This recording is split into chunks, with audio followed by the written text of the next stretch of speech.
Speak up, guys. Today we have an unbelievable story that will leave your jaw dropping. Let's learn about the impressive story of Teobaldo Montoya, who went through a near-death experience and had a spiritual revelation that completely changed his life. But before we dive into this journey, I want to know where you are watching us from. Comment below what city you are from and, of course, don't forget to subscribe to the channel so you don't miss any more content like this. Let's go. Hello, my name is Teobaldo Montoya, but most people just call me Teo. I'm 33 years old now, but the story I'm going to tell happened when I was just 22. I was born in a small town in Cuba, a place full of sun, music, and warm people. But like many young people, I dreamed of something bigger. I wanted to see the world, experience new things, have opportunities that simply didn't exist in my small hometown. That's how, at age 20, I made the decision that would change my life. I came to the United States. It wasn't easy, you know? Leaving behind everything I knew, my family, my friends, my grandmother's cooking. But I was determined. I arrived here with little more than the clothes on my back and a heart full of hope. The first few years were a constant struggle, working in jobs that no one wanted, learning a new language, adapting to a totally different culture. There were days when I wondered if I had made the right choice, but I was young and stubborn, and I wasn't willing to give up. At 22, I was starting to feel more settled. I had a reasonable job at a cafeteria. I was improving my English, and I had even made some friends. But I still had many more questions than answers about what it really meant to live a full life. I was at that moment in my life full of doubts and aspirations when something happened. Something that would completely change my perspective on life, death, and the purpose of our existence. It all started with a toothache. It seems silly, doesn't it? How could a simple toothache change everything? Well, it wasn't just any pain, it was one of those pains that starts as a mild discomfort and grows until you can't think about anything else. My wisdom teeth were inflamed, and I, being the stubborn immigrant that I was reluctant to seek medical help. You know how it is, right? The fear of bills, the uncertainty about the healthcare system in a foreign country. But there came a point where I could no longer ignore it. The pain was unbearable. It was when I finally decided to go to the dentist that my life took an unexpected turn. Little did I know that that simple consultation would take me on a journey that would surpass the limits of life and death, showing me truths that I never imagined existed. And that's the story I want to share with you today. A story about pain, fear, but also about hope, transformation, and a greater purpose than I could have ever imagined. Get ready, because what I'm about to tell you may seem unbelievable, but I can assure you, every word is true. Every detail is engraved in my memory as if it happened yesterday. This is the story of how a simple toothache led to a near-death experience that changed everything I believed about life, the universe, and our place in it. The day of surgery arrived quicker than I expected. I remember waking up that morning with a mix of relief and apprehension. Relief because the unbearable pain in my teeth would finally end, and apprehension because, well, who doesn't get nervous before surgery, right? I arrived at Dr. Robles' office early, my hands shaking a little as I filled out the usual forms. The characteristic smell of a dentist's office, a mix of disinfectant and that peculiar odor of dental materials, seemed stronger that day, increasing my anxiety. The waiting room was nearly empty, except for an elderly woman flipping through an out-of-date magazine and a teenage boy with braces, presumably waiting for an adjustment. The sound of the clock on the wall was deafening in the silence of the room. Tick-tock, tick-tock, every second feeling like an eternity. Finally, Dr. Robles' assistant called me. "Teobaldo Montoya?" she said, smiling gently. I got up, my legs a little wobbly, and followed her down the hall. The white walls of the office seemed even more sterile and cold at that moment. Every step towards the operating room made my heart beat faster. Upon entering the room, I was greeted by Dr. Robles. He had a reassuring smile, but I could see a slight tension in his eyes. "How are you feeling, Teo?" he asked, as I settled into the dental chair. "A little nervous, to be honest, doctor," I replied, trying for a smile that probably looked more like a grimace. "It's perfectly normal," he said, adjusting the light on me. "But don't worry, we'll take good care of you." It was then that Dr. Ramon Alvarez, the anesthesiologist, entered the room. He looked younger than I expected, and for a moment, that made me even more anxious. Did he have enough experience?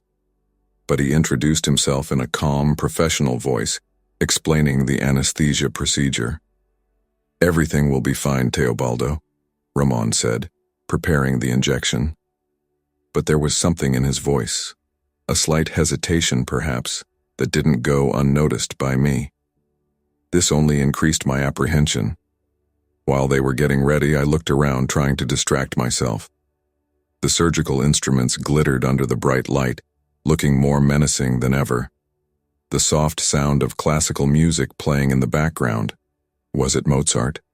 Seemed surreal in that tense environment. "Okay, Teo," said Dr. Robles. "Let's get started. You're going to feel a little sting now, and then you'll start to feel drowsy. Don't fight it, okay? Just relax and let the anesthesia take effect." I nodded, unable to speak. I felt the needle enter my arm and I closed my eyes, trying to concentrate on the music. Little by little, I felt my body becoming heavy, the sounds around me becoming muffled. It was a strange sensation, as if I were sinking into a warm, dark ocean. The voices of Dr. Robles and Ramon seemed to come from far away now. I tried to open my eyes, but my eyelids felt like they weighed tons. And then something changed. Suddenly, I didn't feel heavy anymore. On the contrary, it was as if I were floating. I opened my eyes, or at least I thought I had, and found myself looking at myself. Yes, I was floating above the operating table, watching my own body lying there, motionless. I saw Dr. Robles and Ramon moving around, their faces serious and focused, but something was wrong. They seemed agitated, worried. "Pressure dropping," I heard Ramon scream, his voice strangely distant. "Damn, he's going into cardiac arrest." Dr. Robles' voice sounded alarmed. I wanted to tell them that I was okay, that I was right there, floating above them. But no sound came out of my mouth. Or did I not even have a mouth anymore? It was then that I noticed a light, a bright, welcoming light in the corner of the room. She seemed to call me, attract me. And I, without knowing why, started moving towards her. As I approached the light, I felt an indescribable peace wash over me. All the fears, all the worries I had moments before just disappeared. It was as if I was returning home after a long journey. The last thing I saw before I fully stepped into the light was my own body on the operating table, with the doctors struggling to bring me back. But strangely, it didn't scare me. I knew somehow that everything was okay, that whatever was happening was exactly what was supposed to happen. And then, enveloped by that warm, welcoming light, I left the operating room behind and embarked on the most extraordinary journey of my life. Or was it my death? When I fully stepped into the light, it was as if the entire world I knew had disappeared. There was no more operating room, no more panicked doctors, no more pain or fear. All that existed was this intense but somehow not blinding light. It was like being enveloped in a warm, comforting hug. I found myself floating, or perhaps sliding through a tunnel. The walls of this tunnel seemed to be made of light itself, pulsing with colors I didn't even know existed. It was as if each tone had a life of its own, dancing and blending into mesmerizing patterns. As I progressed through the tunnel, I began to feel a presence. It wasn't something I could see or touch, but I knew I wasn't alone. It was a feeling of company, of protection, as if someone or something was guiding me on this incredible journey. Suddenly I heard a voice. Not with my ears, because I wasn't sure if I still had ears, but inside my mind. It was a gentle, welcoming voice that seemed to resonate with the very fabric of reality. "Welcome, Teobaldo," said the voice. "Don't be afraid." I wanted to respond, ask where I was, what was going on, but before I could formulate any coherent thought, the voice continued. "You are on a very special journey, Teobaldo. a journey that few have the opportunity to take while still connected to the physical world. You have questions, I know, and they will all be answered in due time. As we progressed through the tunnel, I began to see flashes of what seemed to be my life? Yes, they were memories, moments from my past projected onto the tunnel walls. I saw my childhood in Cuba, my parents' smiling faces, my first bicycle, my first kiss. I also saw the difficult moments, saying goodbye to my family when I decided to come to the United States, the lonely nights in my first tiny apartment in Miami, the struggles to adapt to a new culture. Each memory brought with it a wave of emotions: joy, sadness, love, regret. I felt them all at once, but somehow it wasn't overwhelming. It was like I was seeing my life from a whole new perspective, understanding each moment in a way that had never been possible before. "Your life is a tapestry, Teobaldo," said the voice. "Every experience, every choice, every person you've encountered, they are all threads that weave together to create the whole. And your tapestry is not yet complete." We continued moving forward, and as we reached what seemed like the end of the tunnel, I felt a change. The light, which was already intense, became even brighter. But it wasn't just light. It was knowledge, understanding, love in its purest form. We emerged from the tunnel in I don't know if I can call it a place. It was a vast, infinite space, filled with this living light. And there, before me, was a being. To say it was an angel seems inadequate, but it's the closest word I can find in our limited language. The being was immense, larger than anything I had ever seen, and yet, it was not intimidating. Its shape seemed to constantly change, as if it were made of liquid light. His eyes, if I can call them that, seemed to contain entire galaxies. "Theobald," said the being, and his voice was the same as the one I had heard in the tunnel. "Are you ready to see beyond the veil? To understand truths that transcend your mortal existence?" I had no voice, no physical body, but somehow I managed to communicate my answer. Yes, I was ready. Ready for whatever this incredible journey had in store for me. The being smiled, not with a mouth but with its entire being, and extended what I can only describe as a hand of light. "Then come," he said. "There's a lot to see, and a lot to learn." And so, guided by this celestial being, I took the first step on a journey that would forever change my understanding of life, death, and the universe itself. When I held the hand of the being of light, I felt a wave of energy run through what I imagined to be my spiritual body.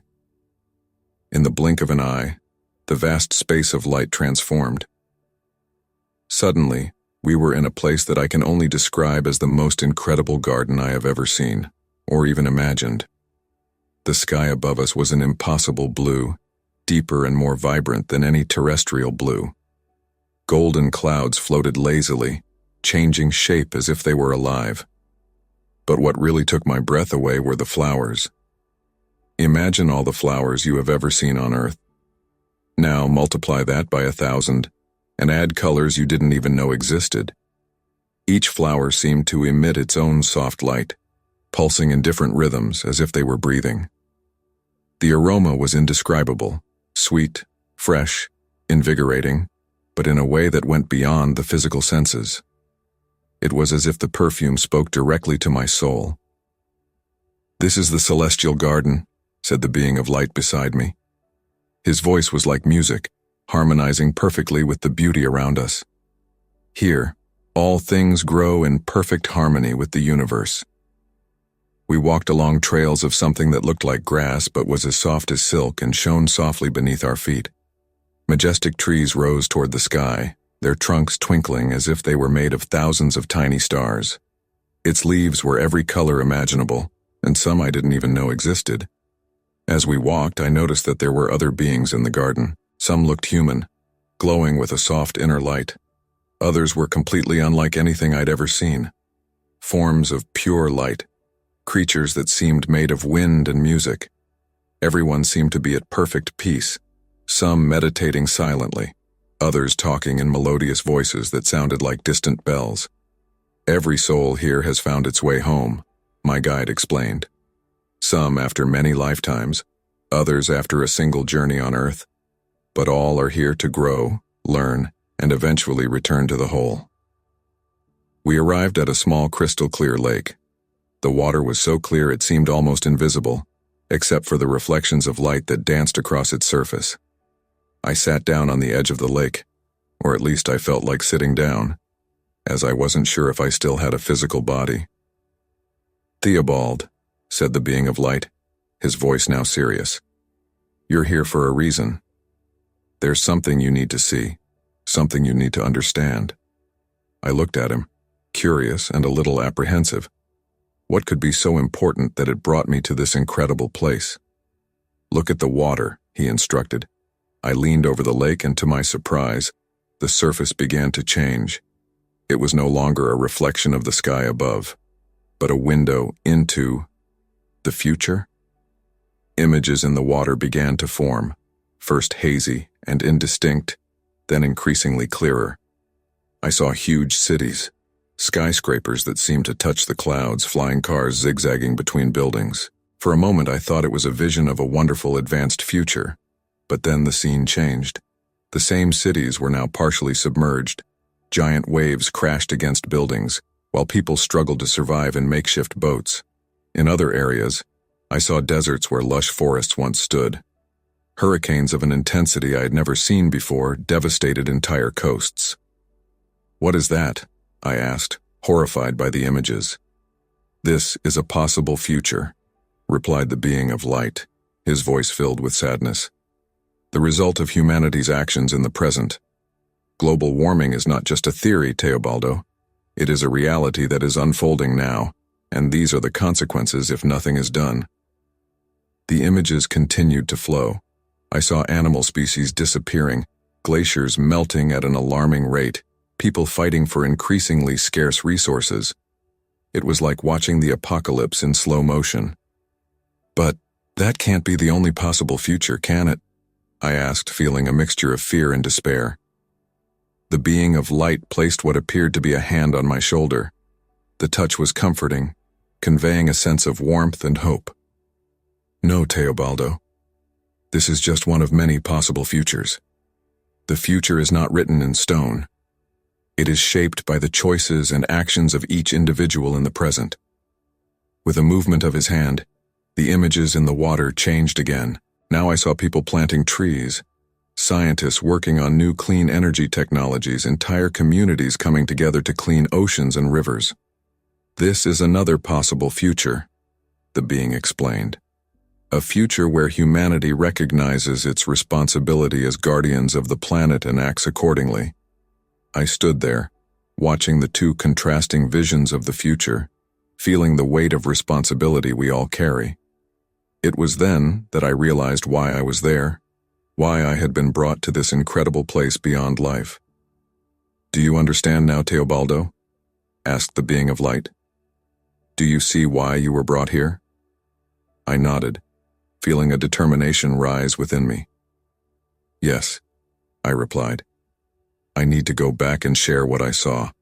I need to do my part to change the course of the future." The being of light smiled, and the entire garden seemed to shine more brightly. "Yes, Teobaldo, this is your mission. But remember, you are not alone on this journey.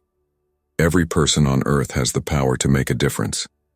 Every action, no matter how small it may seem, has the potential to create ripples of change." I looked at the lake once again, seeing the two versions of the future alternating. I knew the task before me was immense, but I also knew it was necessary. And for the first time since I started this incredible journey, I felt an urgency to return, to start working towards a better future. But before he could express this desire, the being of light spoke again. "There is one more thing you must see, Teobald. Something few have the privilege of witnessing." And with that, the garden around us began to dissolve, giving way to an even more intense light. We were moving again, towards something I could only imagine was the heart of the universe itself. The light around us intensified, to the point that if I still had physical eyes, I would certainly have gone blind. But in this state, I could see everything with surprising clarity. The light wasn't just bright, it was alive, pulsing, filled with an energy that I could only describe as pure love. Then, gradually, I began to discern a shape within this light. It was not a physical form as we understand it, but a presence so vast and powerful that it made my soul tremble. I knew, without anyone telling me, that I was in the presence of the divine. Theobald, a voice resounded, not through words but directly into my consciousness. It was a voice that contained all the voices, all the sounds of the universe in perfect harmony. You have come far on your journey. I wanted to speak. I wanted to ask 1,000 questions, but I found myself speechless in front of this incredible presence. How can one talk to the creator of the universe himself? But then, I felt a wave of love and understanding so intense it almost tore me apart. All my doubts, fears, and insecurities seemed to melt away in the face of this unconditional love. Your thoughts are clear to me, child, the voice continued. You wonder why you are here, why you were chosen for this journey. Yes, that's exactly what I was thinking. How could I, Teobaldo Montoya, a simple Cuban immigrant, be worthy of such a profound experience? Every soul is precious, Teobaldo, replied the divine to my unspoken thoughts. Each life is a unique expression of the universe, exploring and experiencing itself in infinite ways. You are not here because you are special, but because each of you is special. I felt a wave of understanding wash over me. It wasn't about being chosen or being better than others. It was about recognizing divinity in every being, in every particle of the universe. You have seen what can happen if humanity continues on its current path, the voice continued. But he also saw the potential for change, for healing. Free will is the greatest gift and the greatest challenge I have given humanity. Every choice, every action, shapes not only the future of your planet, but the very fabric of the universe. Images began to flow through my consciousness, not just of Earth's future, but of the entire cosmos. I saw galaxies being born and dying, alien civilizations evolving and transcending, the eternal dance of creation and destruction on scales my mind could barely comprehend. Everything is interconnected, explained the divine. The flapping of a butterfly's wings can cause a hurricane on the other side of the world. Likewise, the actions of a single human being can have repercussions across the entire universe. I felt overwhelmed by this revelation. How could we, as such small and seemingly insignificant beings, have so much power and responsibility? Don't be afraid, Teobaldo. The voice calmed me. You are not alone on this journey. Every being in the universe is an expression of the divine, including you. The wisdom and strength you seek are already within you. I felt a deep peace envelop me, an understanding that went beyond words. I was part of something much bigger, and at the same time, that something bigger was inside me. Now you must return, said the divine. Take with you the knowledge you have gained here. Share it not just in words, but in actions. Live in a way that inspires others to recognize their own divinity and their role in the web of life. I wanted to stay. I wanted to learn more, experience more of this incredible connection. But I knew my time here was coming to an end. I had a mission to fulfill, a life to live with renewed purpose. Remember, Teobaldo, were the last words I heard as the light began to dim. Love is the most powerful force in the universe. It is what connects everything and everyone. Never forget that. And with those words echoing in my soul, I felt myself being pulled back into my life, back into my body, but I was no longer the same Teobaldo who had entered that operating room. I had changed, I had grown, I had been touched by the divine. And now, it was time to go back and make a difference. The transition back into my body was like plunging into ice-cold water after being enveloped in the most comforting warmth you can imagine. It was shocking, uncomfortable, and, for a moment, painful. The first thing I felt was pain, a sharp, pulsing pain that seemed to radiate from every cell in my body. My eyes shot open and the bright light of the operating room momentarily blinded me. Sounds came next, the constant beeping of machines, agitated voices, the sound of hurried footsteps. "He's coming back," I heard someone scream. It was Dr. Robles's voice, but it seemed distant and strange to my ears after the heavenly melody I had experienced. I tried to speak, but my throat was dry and irritated. All I got was a hoarse moan. I felt hands on me, checking my vitals, adjusting tubes and wires. "Teobald, can you hear me?" Dr. Robles' voice was closer now, his face coming into focus above me. He looked exhausted, with beads of sweat on his forehead, but his eyes shone with relief. I nodded slightly, unable to form words yet. My mind was a mess, trying to process everything that had happened. Had it been real? Or just a vivid dream induced by anesthesia? "You gave us quite a scare," said Dr. Robles, placing a comforting hand on my shoulder. "You had a reaction to the anesthesia and went into cardiac arrest. For a moment we thought we had lost you." "Lost?" "No, I wasn't lost. I was more found than I had ever been in my entire life. I wanted to tell him this, tell him everything I had seen and experienced. But the words didn't come. The next few hours were a blur of exams, checks, and medical explanations. Apparently I had been dead for almost 3 minutes before they managed to bring me back. 3 minutes here, but what felt like an eternity in the realm beyond. Finally, when the agitation subsided and I was moved to a recovery room, I had a moment of calm to reflect. Memories of my journey began to come back in vivid flashes: the tunnel of light, the celestial garden, the visions of the future, the encounter with the divine. Each memory brought with it a rush of emotions: admiration, love, responsibility. A nurse came in to check my vitals. She smiled kindly at me. "How are you feeling, Mr. Montoya?" I found my voice still hoarse and weak. "Different," I replied. "Completely different." She nodded, probably interpreting my response as a normal post-surgery reaction. But how could I explain to her that it wasn't just my body that felt different, but my entire essence? That night, lying in the hospital bed, I couldn't sleep. Each time I closed my eyes, I saw flashes of what I had experienced: the intense glow of divine light, the vibrant colors of the heavenly garden, the disturbing and hopeful visions of Earth's future. Everything seemed so lived in, so real. But with those memories also came an overwhelming sense of purpose. I knew I couldn't just go back to my normal life after that. I had received a mission, a calling, to make a difference. But how? How could I, Teobaldo Montoya, a simple immigrant working in a cafeteria, change the world? The answer came like a whisper in my mind, a reminder of the divine being's words. Every action, no matter how small it may seem, has the potential to create ripples of change. It was at that moment, in that hospital bed, that I made a decision that would change the course of my life.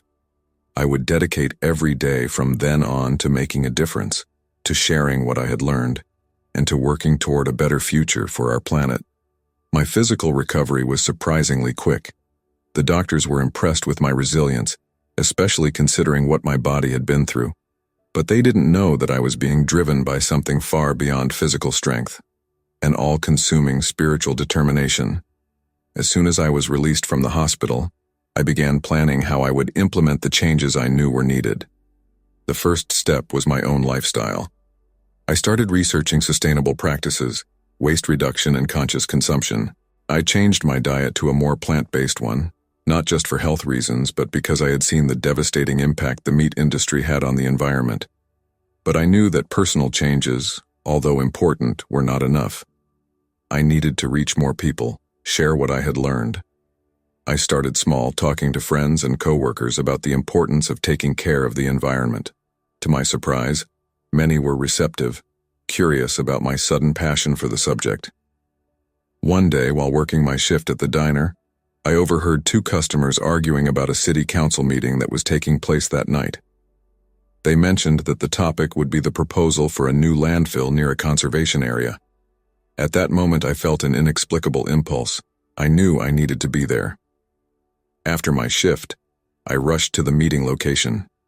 The hall was packed, mainly with people protesting against the project. I sat in the back, listening intently to the discussions. When they opened for public comment, something compelled me to raise my hand. With shaky legs, I walked to the microphone. I looked around the room full of unfamiliar faces, and for a moment I hesitated. Who was I to speak? What could you say that would make a difference? But then, I felt that same sense of peace and purpose that I had experienced during my journey beyond life. I took a deep breath and started to speak. Good evening, everyone. My name is Teobaldo Montoya. I'm just an ordinary worker, like many of you. But recently I had an experience that changed my perspective on our responsibility to the planet. I told them about my near-death experience, not in mystical detail, but focusing on the visions I had about the future, both the devastating and the hopeful. I spoke about the interconnectedness of all things, about how our actions today shape the world we will leave for future generations. This landfill may seem like an easy solution now, I concluded, but we have to think long-term. We need to invest in waste reduction, in recycling, in environmental education. Each of us has the power to make a difference. Every choice. What we do matters. When I finished speaking, there was a moment of silence. Then, to my surprise, the room erupted in applause. People came up to me afterwards wanting to know more, asking how they could get involved. That night, I realized that my mission was just beginning. It wouldn't be easy, he knew that. There would be challenges, skeptics, obstacles. But there was also hope. There were people willing to listen, willing to change. As I walked home under the starry sky, I felt a deep sense of gratitude. Gratitude for the second chance I had received, for the opportunity to make a difference. And although the path ahead was uncertain, I knew I was not alone on this journey. Every star in the sky seemed a reminder of the interconnectedness of all things, of the responsibility we shared to care for each other and our planet. And with that thought, I took the first step towards a new life, a life dedicated to making a difference, one choice at a time. The months that followed were a roller coaster of emotions and experiences. My life had changed drastically, and sometimes it was difficult to reconcile the Teobaldo I once was with the person I was becoming. I started getting more and more involved with local environmental groups.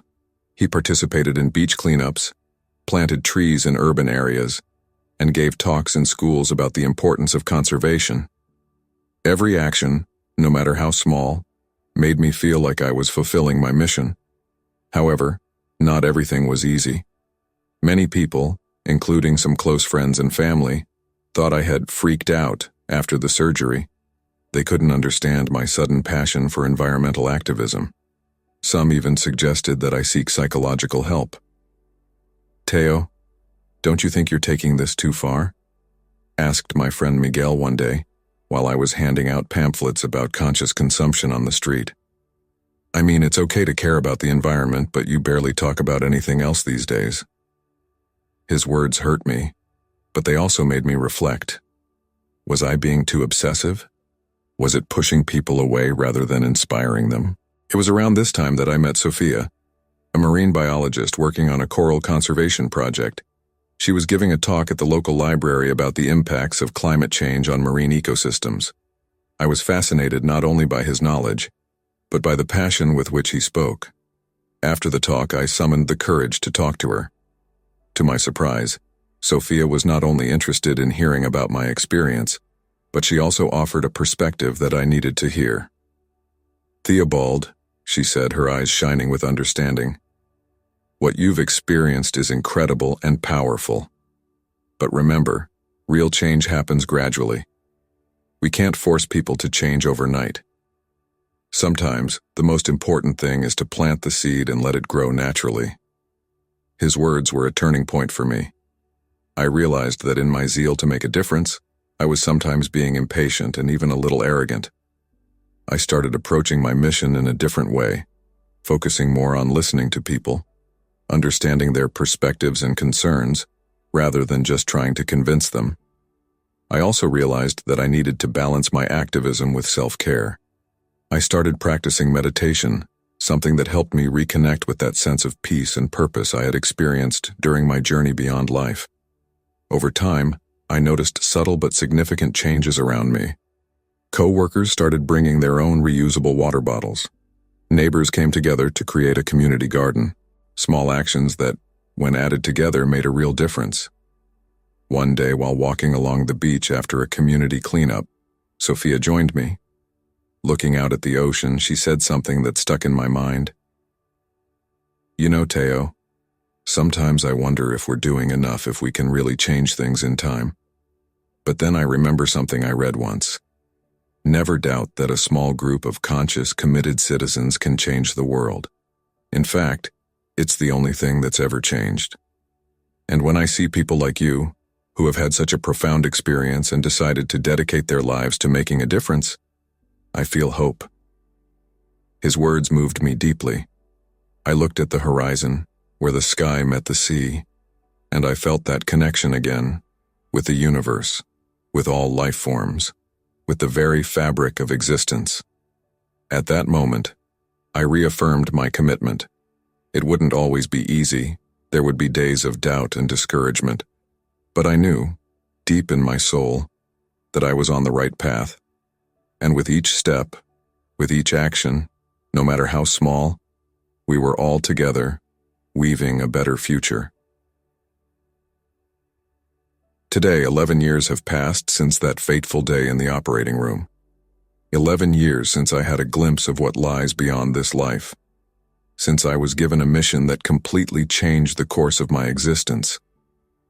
Looking back, I see how much I've changed, how much I've grown. I am no longer that confused young immigrant struggling to find my place in the world. Now I am a man with a purpose, with a clear vision of what I need to do. My work with environmental organizations has taken me to places I never imagined visiting. I participated in international conferences on climate change, helped implement environmental education programs in underserved communities, and even had the opportunity to speak in a TED Talk about my experience and the importance of environmental awareness. But what moves me most are not the great achievements or recognition. These are the small victories of everyday life. The sparkle in a child's eyes when they first understand the importance of recycling. A community group's pride in seeing the park they helped clean and revitalize. The gratitude of a sea turtle rescued from an abandoned fishing net. Of course, not everything is perfect. We still face enormous challenges. Climate change continues to threaten our planet, and sometimes it feels like we're not making progress fast enough. There are days when I feel overwhelmed, when I wonder if we are really making a difference. But then, I remember the visions I had.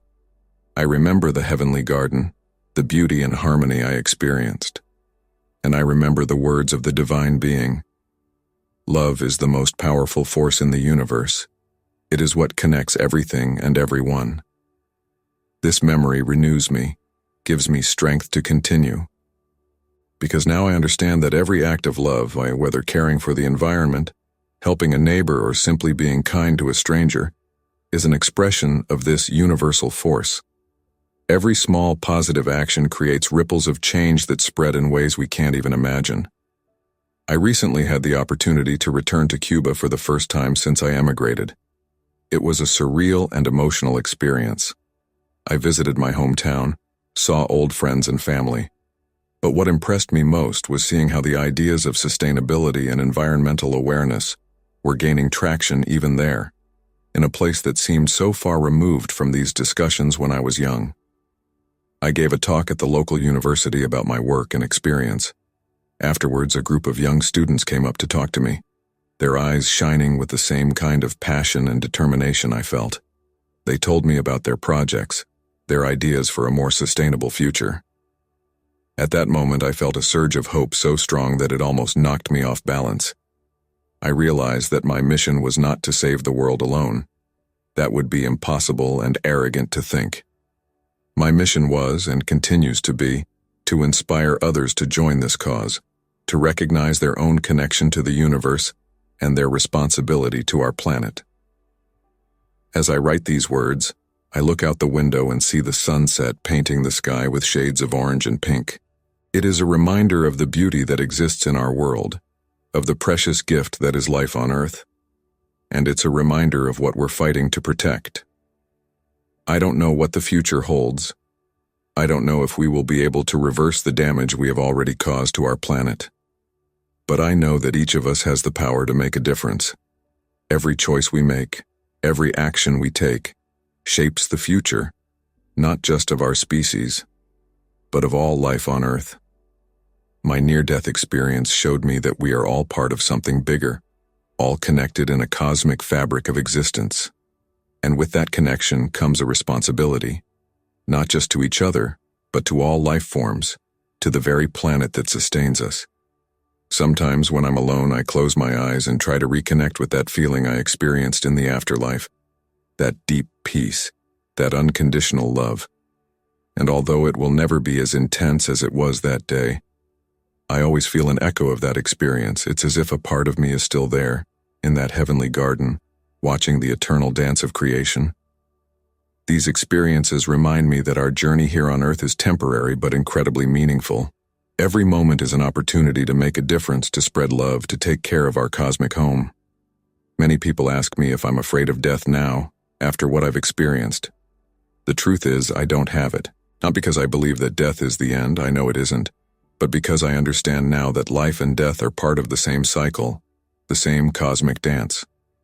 What I fear is not living fully, not fulfilling the purpose for which I was sent back. There are days when I wonder why I was chosen to have this experience. Why was I, Teobaldo Montoya, a simple Cuban immigrant, given this glimpse of the afterlife? But then I remember the words of the divine being. Each soul is precious.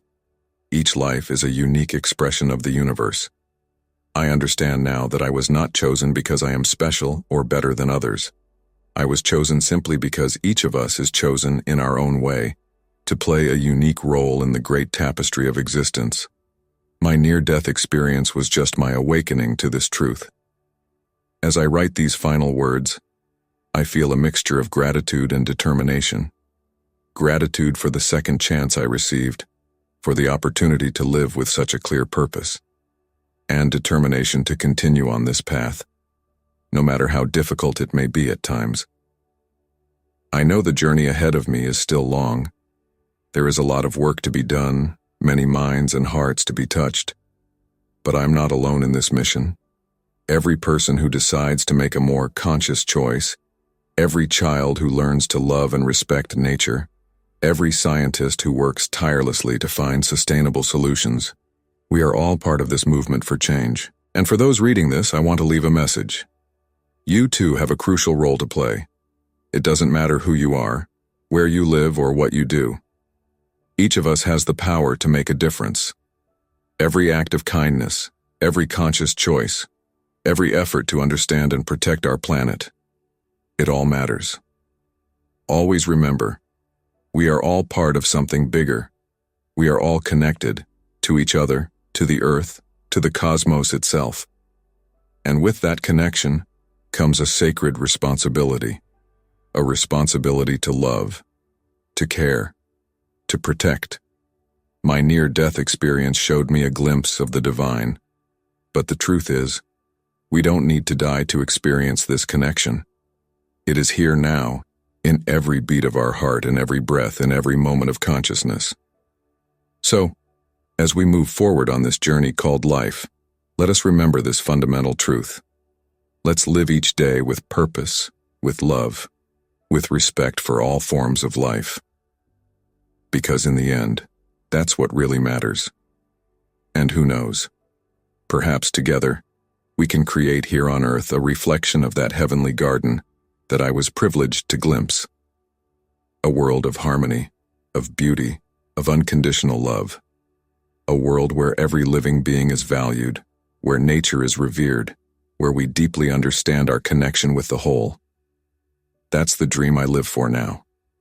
This is the future I work for every day. and I invite you to join me on this journey. Because together I truly believe we can make a difference. Together we can create a future that honors the sacredness of life in all its forms. I'm Teobaldo Montoya, and this is my story. A story of death and rebirth, of awakening and purpose. But more than that, it is a story of hope. Hope for our planet, hope for our species, hope for the future. May we all find our way back to the garden. May we all awaken to the truth of who we really are. And may we all, in our own unique ways, help weave a brighter future for us all.